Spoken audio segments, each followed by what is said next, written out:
Guys, deluded. I'm back again. Yeah, it's been a mad week in the Premier League. Arsenal obviously lost the biggest game in any Arsenal fans and Spurs fans' calendar coming into the season, the second North London derby.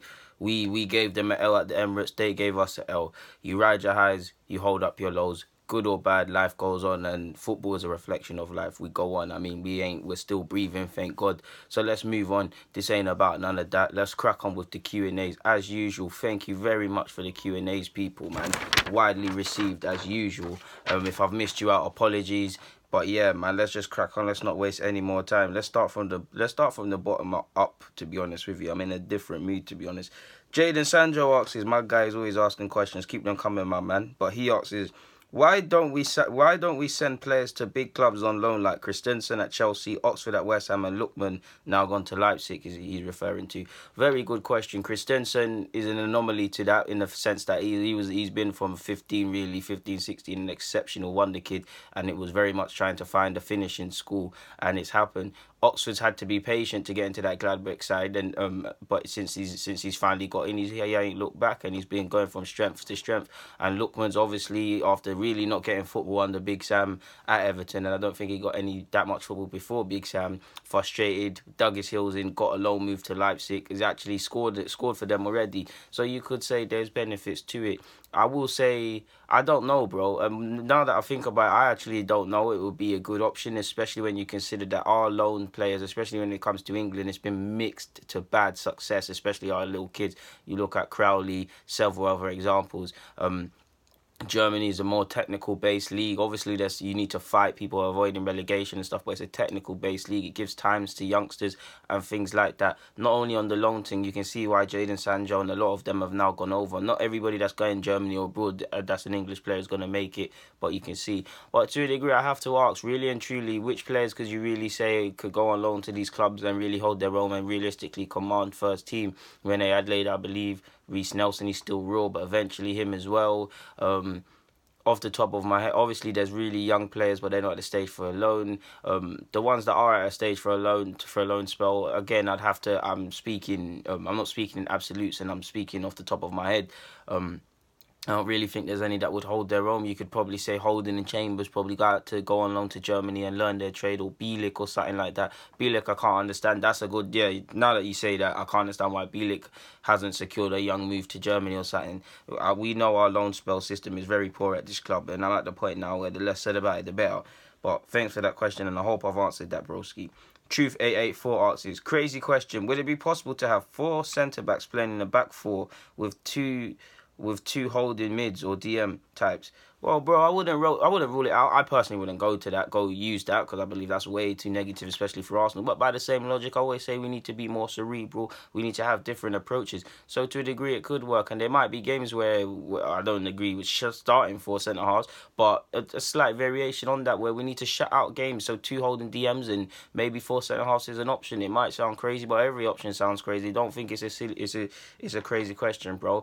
At one point, playing 3 strikers was a crazy question. Playing 1 striker, playing 2 strikers, playing 3 at the back, 4 at the back, 5 at the back, whatever, 3 in midfield, a pivot in midfield. There's no stupid questions, bro. I hope I've answered that. Jay asks, do you think Southampton still let me start that again. Do you think Southampton's time of having a good academy and selling them is drying up? I wouldn't agree, bro. I mean, there's always going to be I don't want to call it a dry patch, because I do believe they have several great kids there, but you're obviously referring to the pipeline they had of Callum Chambers, Luke Shaw, Theo, Bale at a time, different periods. There was a gap between the 4 names I've named, 2 and 2 of the 4 names I've just said, but players that have been sold on for profit. And we've been here before and said, imagine Southampton didn't sell half their players, how good of a side they'd have. So you could say, because it's gone quiet for a minute and it's not the conveyor belt that we've seen, you could say that, but they've still got a decent crop of players. Target, I don't really think he's got that mad potential, but I think he's okay. He's going out on loan. They've got Jake Vodkins, who I believe he's a very young defender, I believe. Defender, he can play in defence. He's very good. I believe he could have a future. Callum Stradley, I can't say his name properly, been watched by Arsenal and United, been capped by England's youth side. So there are a decent amount of young young kids at Southampton still to come through. It's just obviously when you see a track record they've had of numerous kids, you become a bit impatient thinking when it's going to happen. But give them time and it will still be there. They've got a good little thing going. Ward-Prowse probably the next to move to where he moves. I'm not too sure. I mean, I could see him at Spurs, to be honest with you, because I just believe he's a sort of Pochettino player. I believe he's excellent at set pieces that will benefit Kane. And I believe the time's come for him to move. He's played his cards right. He's been patient. He stayed at Southampton for a time. And he might not be the most amazing player, but he is decent. So, yeah, you've also got another question in relation to Southampton. Opinion on Lemar. He's been one of the shining lights in a poor season. I think Liverpool should consider him if he can leave. I must admit, I've been cool on Lemar. I think he's been decent. For me, he's gone a bit hot and cold. He's had patches where he's looked superb and patches where he's gone under the radar. It's his first season. He's trying to get consistency in the Prem and all of them things there. But I would agree with that. I believe he's been one of the positives. He's a good signing, class apart from the majority of the Southampton players. And in regards to Liverpool, I'm not a Liverpool fan, so I wouldn't really look under the eye per se. But he would definitely hold his own at Liverpool. Admittedly, if I was a Liverpool fan, I'd more want a different sort of centre mid. Naby Keita's coming in. I really think Liverpool need some steel in the middle of the park. I know Ronaldo and them are there, but I'd want that extra quality. If that could be a case, I'd think with Jan looking like he's leaving, and with Henderson and Ox in patches, and Ox is good. I don't really think, and Naby Keita is still yet to come. I really think there's a case for a central midfielder that can pass the ball forward, similar to what's needed at Arsenal. But I'm not a Liverpool fan. That's just my opinion. Quickly looking at the club. So yeah, thanks for your questions, bro. Man, it means the world. Great questions. Keep them coming. Mr. Will Grigg, this guy, man, I'm sorry for missing out your questions. It was not on purpose. I see you comment, you was vexed. But shout out to you, man. You've got a question. Question for your Q&A. Lacazette plus money in order to sign Oblak, Atletico Madrid keeper, for those who don't know. That's the rumour circulating. Would you be happy with it? I mean, I would be happy with signing Oblak. You guys have heard me say the keepers I want, we can't afford. You've heard me say Oblak for a time. And now you're seeing the rumours with Sanye wanting to bring in Oblak and all of these sort of things. I'd want to sign Oblak. And you could say on the basis that Lacazette would look like he was joining Atletico and really and truly their transfer ban's the reason why he's at this club. You could say yes, but I don't want to see it happen. I believe we could potentially have a decent front three with Aubameyang, Lacazette and Mkhitaryan or somebody else. I think Lacazette's been a good player. He's gone a bit hot and cold. He's going through trials and tribulations, but he's still our top goal scorer. He's still showing how technically good of a footballer he is. He's lacking on confidence. He's missing basic one-on-ones, yes. But I'd rather just give them however much they want. If Arsenal can afford that, that's a different question. Just put the money on the table and see what happens. It looks like Courtois might be off. If you believe any of my Chelsea friends and you believe the rumours, maybe Chelsea going for him. If it becomes a bidding war, we can't get that. If Real Madrid get their way and De Gea comes, Chelsea United naturally probably go for Oblak. I believe it's PSG even linked with Oblak finally. I've been surprised for years, even from his Benfica days, he's been doing dirt and he's been whispered about. But I wouldn't be on giving Lacazette. I'd just rather give them the money. DNM9 asks, why do you rate Jadon Sancho so highly? Apart from his movement, he doesn't really rack up much numbers. I have nothing against him, but just want to know why you rate him so highly as someone with so much potential.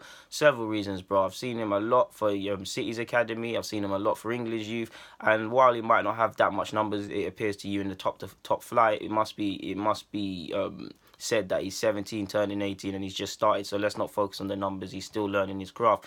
But you're seeing him in his last couple of games for Dortmund. He's been one of the, if not the best player on the pitch, if not the focal point, if not the one that is going to make something happen. And that goes into one reason why I like him, his bravado. He doesn't care if it's an under-17s final, under-17s game, or playing in front of how many man. He's going to do his job. He's got elite mentality. He showed it away from home in Dortmund in a foreign country. I've spoke about that before.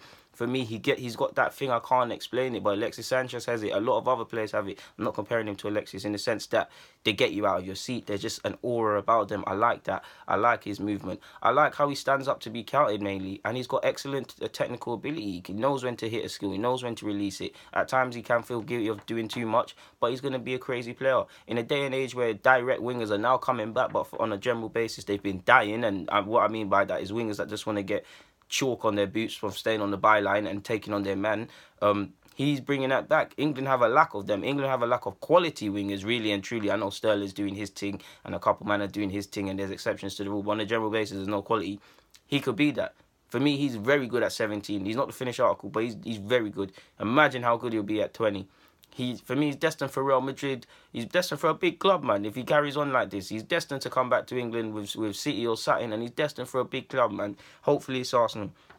But yeah, he's destined for a move, man. Obviously, we're not as big as Madrid, but you get what I mean. That's why I rate him so highly, in short. And finally, another question from you. Does Eden Hazard really deserve the hype around him? We all know he's capable of so much. However, since he came to the Prem, he's not had an amazing season in which he's racked up a crazy amount of numbers and assists. So is he really overrated? Bro, I think that's slightly harsh on him, man. I get what you're saying. He hasn't really had an amazing season, but he has, man. There's been seasons. The seasons Chelsea have won the league, he's been nothing short of superb. He has killed some big games. I do feel you. People, because of this high ceiling, he's been allowed to a degree a free pass where the likes of Neymar, Bale, even Bale was slightly different. He came about, didn't have that. People are still saying he can still this and that, and Hazard is 27. He needs to do it now or get into that sort of form now. I personally don't know if it's going to happen because I do believe he can score goals. Clearly, he can. He enjoys football too much. I don't think he's always enjoyed football. He's always making a case of saying he likes to assist. I believe he has a killer mentality, but I don't believe he wants to be. I think he wants to be that, but I don't think he's got the mindset to be selfish and selfless enough and be a killer. I'm not happy with one goal. Let me go and get 10. I think he very much enjoys football because it's a job for him, of course, but it's been something that he's known all his life. Versus you see kids in third world countries. This was. Or South America, it was either football or poverty. That's why, like, look at Alexis. If Hazard had Alexis's mentality, he is one of the best players in the world. So for want of better words, he'd be put closer to the best players in the world. For want of better words, I don't think he's overrated. I do think it's a mixture of the fans' expectations and him not kicking on where he could be to get into that bracket, but definitely not overrated, man. He does need to improve in terms of goals and assists, but he's a superb player on his day. Eden Hazard, he's definitely one of the best players in the Premier League and the world, so being overrated is harsh, but it's the fans' expectations, this high ceiling from his France days, really and truly, that he could be to join the likes of Messi and whoever was there at the time. That's why he gets this mad high ceiling. This could have always, but like I always say with players as well, this could have always been how Hazard's career was meant to pan out, and there's nothing wrong with that. This could have just been it, but it's fans' expectations. We'll never know, but it's important that we keep that in mind. And with that, draws are close to the Q&As, people. Thank you very much for the questions. It means the world, man. Get in the comments, like it for me, follow me on my socials, share the vid. I'm out. Happy Sundays, people, and enjoy your day.